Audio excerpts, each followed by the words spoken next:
Welcome to our channel. ఈరోజు ఈ వీడియోలో మా ఊరి శివాలయంలో అమావాస్య రోజు జరిగిన కాళభైరవుని పూజ చూడండి. అలాగే చూస్తూ చిన్న పురాణ గాథను విందాం. ఇది మీ మెదడుకు పదును పెట్టే పురాణ గాథేనండి. ఒక ఊరిలో ఒక పేద బ్రాహ్మణుడు ఉండేవాడు. అతనికి ఒక కుమార్తె కలదు. ఆమెకు వివాహ వయస్సు వస్తుంది. బ్రాహ్మణుడు భిక్షాటన చేస్తూ ఆ ఊరిలో జీవనాన్ని కొనసాగిస్తూ ఉంటాడు. కానీ తన కుమార్తె వివాహాన్ని వైభవంగా చేయాలని మనసులో అనుకుంటాడు. తరువాత కొద్ది రోజులకి ఆ అమ్మాయికి వివాహం కుదురుతుంది. తర్వాత ఊరిలోని వారందరి ఇంటికి వెళ్ళి ప్రతి ఇంటి యజమానితో ఇలా చెప్తాడు: నా కుమార్తె వివాహాన్ని నిశ్చయించుకున్నాను. మీరందరూ ఏదో ఒక రూపేణ నాకు సహాయం చేయండి. ఆ సహాయంతోనే వివాహాన్ని జరిపించాలనుకుంటున్నాను అని అడుగుతాడు. అప్పుడు ఆ యజమానులంతా తమకు తోచిన విధంగా సహాయం చేస్తారు. ఆ సహాయం తీసుకున్న బ్రాహ్మణుడు వివాహాన్ని వైభవంగా జరిపిస్తాడు. చుట్టుపక్కల అందరూ కూడా బ్రాహ్మణుడు చేసిన వివాహం గురించి చెప్పుకుంటూ ఉంటారు. కానీ అంతలో విషాదం జరుగుతుంది. అదేమిటంటే ఆ వివాహానికి వచ్చిన వారు మరణిస్తారు. మరణం ఎందుకు సంభవిస్తుంది? ఏదో విషం కలవడం వల్లే కదా. ఆ విషం ఎందులో కలిసింది అని ఆలోచించగా ఆ విషం పాలల్లో, అంటే కాఫీ, పెరుగు, పాయసం ప్రతి దానిలో వాడే ఈ పాల వల్లే జరిగింది అని నిర్ణయించుకుంటారు.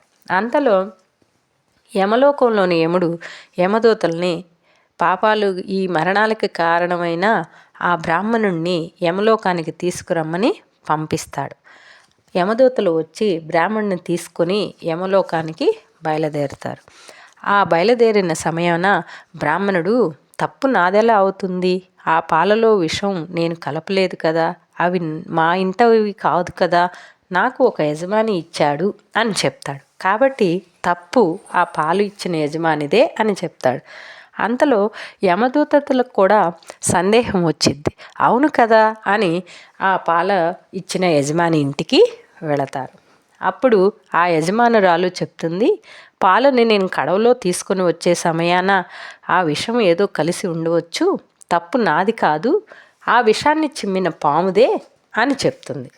అప్పుడు యమదూతలు మరలా సర్పం వద్దకు వస్తారు. సర్పాన్ని అడుగగా, నేను కావాలని విషాన్ని చిమ్మలేదు, నేను కింద ఉన్నప్పుడు పైన గద్ద హఠాత్తుగా వచ్చి నా గొంతును పట్టుకొని ఆకాశంలోకి లేపింది. అప్పుడు నా నోటిలోని విషం పొరపాటున పాలలో కలిసింది, తప్పు నాది కాదు, పొరపాటంతా గద్దదే అని చెప్పింది.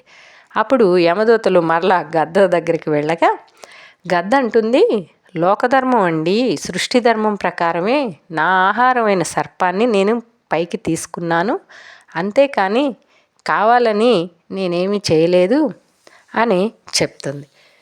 ఈ యమభటులకి ఎవరిని తీసుకువెళ్ళాలో ఏమో అర్థం కాని అయోమయంలో ఉంటారు.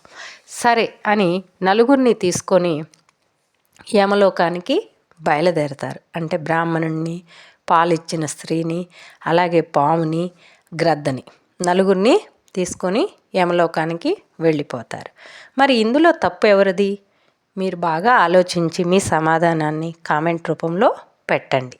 మీకు ఈ వీడియో నచ్చితే లైక్, షేర్, సబ్స్క్రైబ్ ప్లీజ్.